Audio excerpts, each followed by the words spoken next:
A very long time ago humans and dragons used to live together, but humans became greedy and declared war on dragons. An evil scientist, Patrocius, created a dragon-killing monster and named it Nettlebrand. After eating Patrocius, Nettlebrand hunted down every last dragon he found but still remained hungry for dragons. A few centuries go by, human civilization takes over the world and the remaining dragons have to live hidden from humans. Firedrake, a young dragon, crashes into a security meeting held by Bottleneck. There he tells everyone that he hates living hidden in the valley and wishes to live freely like a real dragon, but Bottleneck advises him to stay out of danger. After the meeting, Firedrake goes to an old dragon named Slatebeard. Slatebeard tells him about a place called the Rim of Heaven and he describes the place as a paradise for dragons. Curious, Firedrake asks Slatebeard about where this Rim of Heaven is. Slatebeard replies, it's where the moonflower shines, in some faraway mountain range, on the other side of the world. While picking apples, with his friend Sorrel, Firedrake hears an explosion. Upon closer inspection, they see human settlements getting closer to their hiding place. Firedrake tells everyone about the news. Dragons are panicked, thinking that humans are here to attack them. And everyone starts preparing to protect their valley. At night, Firedrake could not sleep thinking about the humans and Rim of Heaven. So he sneaks out and goes to the mountaintop. Suddenly, Sorrel jumps out of the bushes and tells him she is coming along. After flying for a while and dodging an airplane, the friends see some lights in the distance and decide to go there. While flying towards the city, Sorrel tells Firedrake about this thing humans call internet can help them find Rim of Heaven. In the city a thief steals some jewelry and changes his clothes to deceive the police. After landing in the city, Sorrel tells Firedrake to hide in a storage compartment and she will go find the internet because of the size difference. Inside the compartment Firedrake sees a mattress and a movie poster where a human is riding on the back of a dragon, which reminds him of Slatebeard's old stories. Meanwhile, the thief also enters the storage compartment and gets surprised when he sees Firedrake. He thinks that someone is pranking him by wearing a costume because dragons are not real. After making sure that he's a real dragon, thief gets scared and jumps onto the window. Firedrake mistakes him for the person in the movie poster. Thief lies to Firedrake that he is the Drachenreiter. After Sorrel gets back from her search, Firedrake asks the self-proclaimed Drachenreiter if he knows about the Rim of Heaven. To escape police, the thief tells them that he can help them find this Rim of Heaven, but they have to leave as soon as possible. In the sky, Firedrake tells the Drachenreiter, the Rim of Heaven is on the other side of the world. After knowing that, the thief decides to get off and tells the dragon to put him down, and continue his journey without him. Firedrake lets him get off. In the middle of a forest, he sees three dwarves going somewhere. In the forest the same three dwarves introduce themselves to Sorrel as Stonebeard, Gravelbeard, and Graniteface. Graniteface gets mesmerized when he looks at Firedrake and tells the other two that Firedrake is a silver dragon which is very rare. After hearing this, Gravelbeard leaves suspiciously. Graniteface asks them where they are headed and tells them about a prophecy. The day the Rim of Heaven is discovered, silver will be worth more than gold. The thief overhears this and decides to join them, but Sorrel doesn't trust him.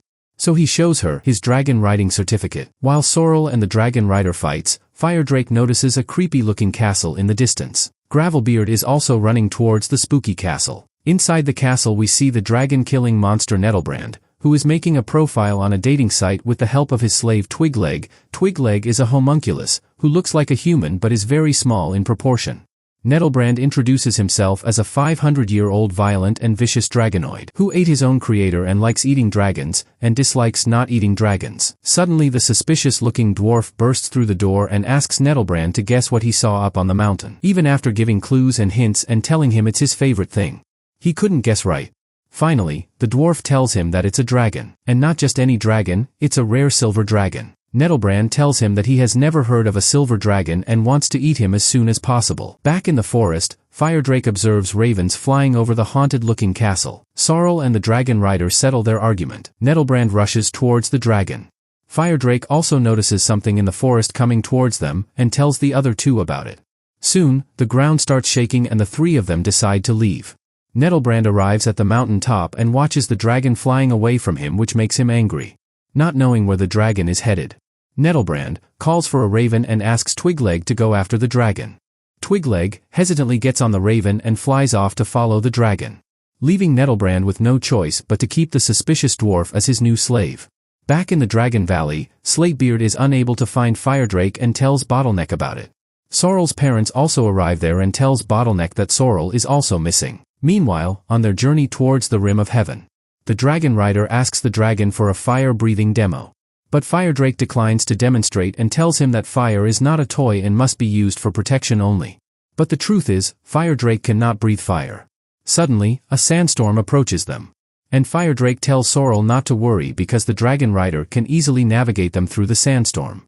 In the sandstorm, Twigleg falls off of his raven and Firedrake faints and crashes in the desert.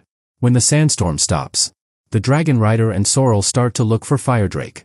While looking for Firedrake, they find a big entrance. Assuming Firedrake must be inside, they decide to check it out. Inside, they find Firedrake sleeping. Before they can wake him up, a strange-looking creature also enters the place. After the Drachenreiter wakes Firedrake up, he confidently challenges the strange creature to fight his dragon, not knowing the fact that Firedrake cannot breathe fire. After a failed attempt of fire breathing, the yellow chicken creature attacks them, and the Drachenreiter realizes that his dragon is more scared than he is from the big chicken. Suddenly, a man jumps in to save them. He stuns the creature by showing him his own face in a mirror and saves everyone. The man introduces himself as Professor Barnabas Greenbloom. The professor is also fascinated by the looks of the rare silver dragon. The Drachenreiter mocks him for not being able to breathe fire and protect them. Feeling insulted, Firedrake leaves. And everyone starts to look for Firedrake in the desert. Twigleg observes this from a distance. The Drachenreiter finds Firedrake sitting alone and depressed. So he goes and sits beside him. Firedrake tells him the other dragons call him Lame Flame because of his inability to breathe fire. However, he is persistent to find the rim of heaven and lead everyone to safety. The Drachenreiter assures Firedrake that he will help him find the rim of heaven. Making Firedrake happy, everyone heads back to Professor's camp to get some rest. Twigleg also follows them and hides behind a box. The professor tells them he runs a reserve, along with his family, and provide proper care for rare and special creatures. After that, he takes out a map and tries to figure out where Rim of Heaven might be. He advises them to go to the Djinn of Thousand Eyes, who knows everything and gives them his location. Twigleg is also listening, while everyone sleeps. The professor examines the chicken creature and finds out that the Drachenreiter is an orphan who lost his parents in a car crash. Back in the creepy castle, Nettlebrand is getting restless to eat the dragon. Suddenly, he receives a call from Twigleg, who tells him the dragon is going to the Djinn to ask him for the location of the Rim of Heaven. Nettlebrand orders Twigleg to follow the dragon and wait for him. Without wasting any time, Nettlebrand goes to his basement and uncovers a submarine and gets in it to go after the dragon. In the morning, after loading the chicken creature in the back of a van, Professor gives the newspaper back to the Drachenreiter. He also gives him his card and asks him if he has a name besides the Drachenreiter. He reveals that his name is Ben. Meanwhile, we see Twigleg secretly sneaking into Ben's backpack. After saying their goodbyes, Firedrake and the rest continue their journey to the Djinn of the Thousand Eyes. With the help of Ben's brilliant navigation skills, Firedrake manages to avoid a giant and also bad weather. After eating some apples and flying over some clouds for a while, they get to a place where the Drachenreiter finds out he wasn't holding the map right. After getting back on the right track, they get attacked by a swarm of fireflies and a big water snake. While they're resting on land, a big bird captures Sorrel and flies off with her to save his friend. Firedrake attacks the bird with his fire. After getting burnt, the bird drops Sorrel and flies off. After taking Sorrel to a safe place, Ben points out that Firedrake finally learned to breathe fire. They celebrate for a while. Firedrake thanks Ben and gives him the credit for everything. Seeing this, Sorrel feels sad and walks away. Suddenly, she notices that the place looks like the place on the map. They follow the path to the Djinn and get to the point marked on the map. There, they see an old car. Ben gets closer to the car and honks the horn. The car starts vibrating and pink smoke starts coming out of the exhaust pipe. The Djinn of the Thousand Eyes appears and tells them they can ask him anything, but also warns them if he has heard the question before. He is going to zap trees with lasers. After a group discussion, Firedrake decides to take a chance and asks the Djinn for the Rim of Heaven. Fearing that the Djinn might have heard this question before, Ben interrupts and tricks the Djinn to reveal the location. With his magic, the Djinn makes Ben float in the air and shows him the way to the Rim of Heaven. As they are about to leave, Sorrel asks the Djinn for the way out, and unfortunately it's a question he has heard many times before. The Djinn starts attacking Firedrake and Sorrel with his lasers. Firedrake gets angry and tries attacking him with his fire, but is unable to do so. While the Djinn is about to unleash his full power attack on Firedrake, Nettlebrand strikes him down. As he starts moving towards the dragon to attack him, the Djinn gets up and starts attacking him. Based on his previous fight, Firedrake draws a conclusion that he can only breathe fire when the Drachenreiter is sitting on his back. After seeing Nettlebrand is immune to lasers, They decide to take Ben and flies off to safety. Drachenreiter is acting weird after meeting the djinn and the two wonder how they are going to get to the rim of heaven. Sorrel looks for a way on the map and notices that they are close to the place where Professor's friend lives. Thinking maybe Professor's friend can help them, they decide to go there, back in the valley. While searching for Firedrake and Sorrel, a dragon tells Bottleneck that he believes that the humans have captured Firedrake and Sorrel, making Bottleneck angry. Meanwhile, Firedrake and others arrive at an island where a group of people gathers around them. Firedrake introduces himself and his friends to everyone.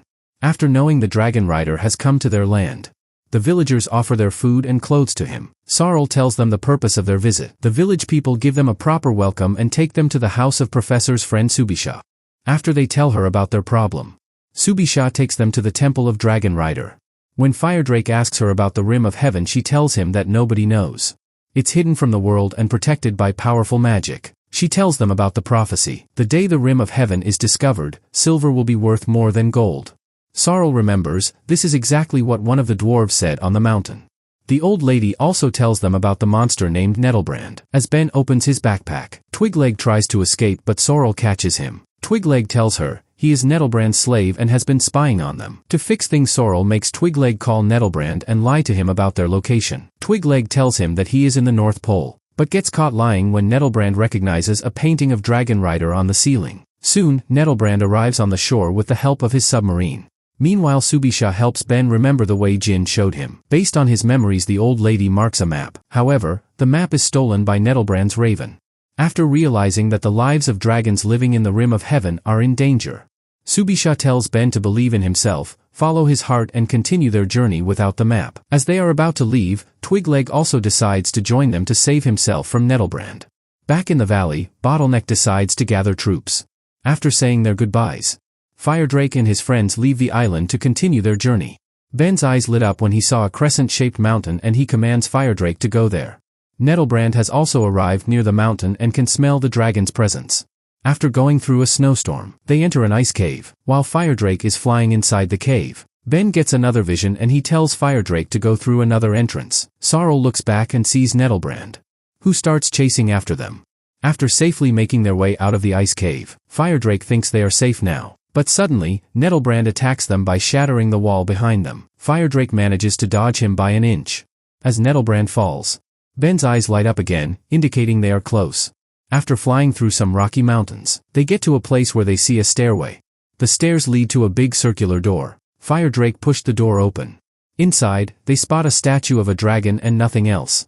Firedrake asks the Drachenreiter if this is the place because it doesn't look like anything they heard in the prophecy. Ben is also disappointed after knowing there is no gold and silver there, just a bunch of drawings on the wall.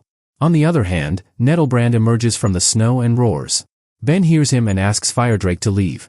But Firedrake is persistent on finding the rim of heaven. After an argument, Ben leaves Firedrake and Sorrel, making them sad. On his way back, Ben finds a piece of Nettlebrand's armor and remembers the prophecy. Meanwhile, Firedrake and Sorrel both are depressed, when suddenly they hear Nettlebrand coming. Sorrel tells Firedrake to hide but Firedrake decides to fight Nettlebrand in the name of all dragons. Firedrake tries to attack Nettlebrand, but he's way too strong for him.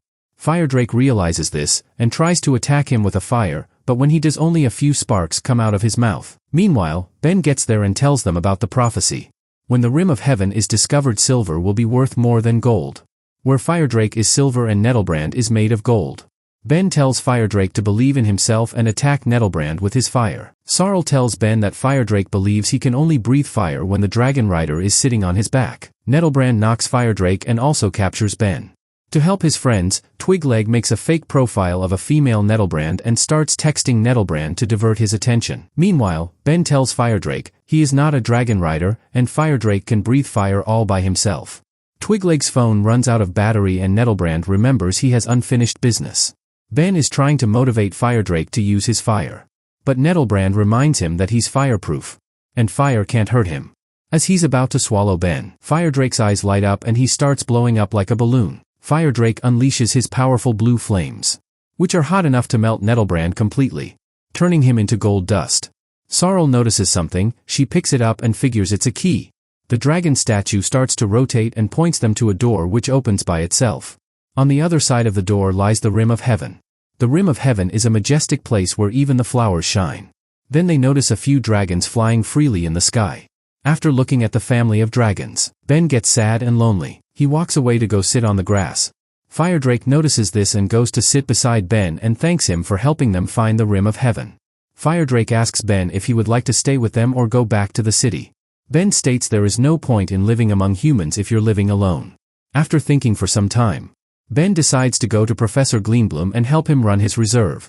Twigleg is also invited by Ben to come along and help. After spending some time in the Rim of Heaven, they leave for the Dragon Valley, so they can tell the other dragons about this place.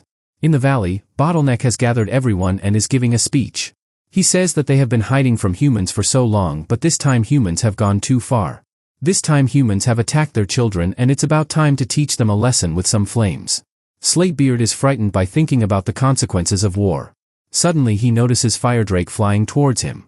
After landing, Firedrake calms everyone down. Everyone is delighted to see Firedrake and Sorrel. Bottleneck asks Firedrake where he has been. He tells him he went to look for the Rim of Heaven. Slatebeard asks him if he found it.